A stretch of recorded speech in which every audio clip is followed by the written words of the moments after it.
sort of has to do with Estelle Ishigo. It's called Heart Mountain. If you can see that, it's right there. It's in the middle of Wyoming, and there's nothing in Wyoming ever. Wyoming's pretty empty.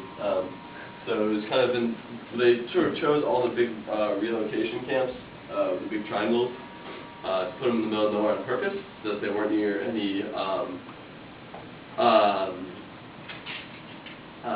sort of populated areas. One thing that was interesting, however, is that sort of towards the end of the war, when it was, in the last couple of years of the war, people were allowed to leave and go not back to their homes, but to sort of east. For some weird reason, they allowed people to not go back to that exclusion zone, and that was kind of all the West Coast, sort of those 5 border states like California, Nevada, Colorado, Arizona, Idaho, that kind of right there. But pretty much anything east of that, if you were interned, like you could send out a request and fill out paperwork, and they would let you, if they deemed you loyal, which obviously isn't going to be fair, but you had to kind of pass the test. You could go to the right or east in the U.S. and be free. So some people did that, although it was really hard because they didn't want to let out people who weren't loyal to the U.S. And I mean, who knows who was and who wasn't loyal, but that's just what they did. So a little background about Estelle Ishigo. She was a Caucasian white woman born in the early 1900s. She was born in Oakland, California, to wealthy parents. Her dad was an architect, and she was an avid painter, singer, musician. She learned how to play violin by age 12, and she was really, really good. And so she went to art school in LA called Otis Art School, and she met her future husband, Arthur Shigeharu Ishigo. And he was there studying art as well. And he was from Japan, obviously. I don't have any pictures of him because the only one's in the movie. You'll see it in the movie, actually.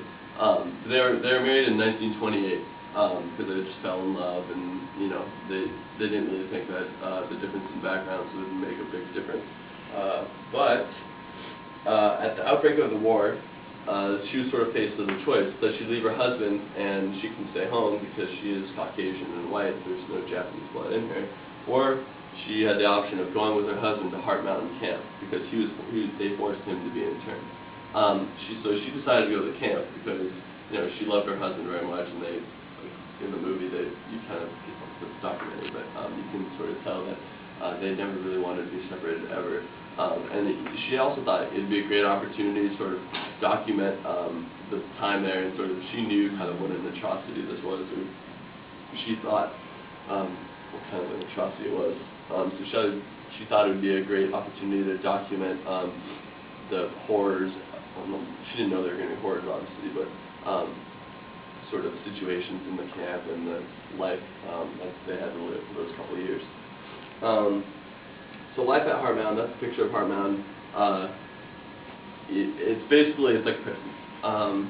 They're barracks. They basically, for the big camps, they set them up as, they had to quickly make them because they didn't realize that they were going to, this internment law was going to be passed. It was Internment Act, I think it was. So they basically set up military barracks that they took a design from military barracks with tar roofs and just really basic building, and just set them up all over the country. They couldn't leave, barbed wire fences all around. The only thing you could really do, people had to kind of set up their own societies in the camps. So people would set up schools, there are sports teams, choirs. Estelle Ishigo actually herself was in a choir, and there's a picture of it in the movie, and she's like the one white woman there. And so everyone, she's blonde haired. I'll show you a picture of her in a little bit. But she stands out from everyone else. But they're poorly fed because people were given 65 cents a day ration food. So that obviously couldn't feed them very well. And since they're in Wyoming, you can't really farm because Wyoming's pretty barren. Besides the mountains, which you can't see in the pictures, but there's mountains pretty much surrounding the camp. And people were just poorly equipped because from the time that they said they had to be interned, they had to leave almost immediately. So because of that, people couldn't take their belongings. There would be Also, it sort of tells in the video, I don't know if you're going to be able to watch it since it's a kind of long video, but people would line up on the streets to get on the buses, and they'd have, you know, piles high of stuff. They can only take like 100 pounds of them, and 100 pounds of clothes, you know, like a week, you know, 2 weeks worth of clothes or a suitcase, and if you're living there for 3 years, and you can't bring, you know, your desk, your pictures, whatever you want that you can remember people by. So a lot of people just brought the clothes on their backs because they just couldn't carry it all. Because people who were relocating them weren't really willing to sort of be lenient with you. Also, Estelle had to hide her paintings because she kind of pinned them in secrecy in the barracks because a lot of times the guards and the sort of people running the camps didn't want people on the outside to know what was going on inside the camps because of sort of how bad it really was.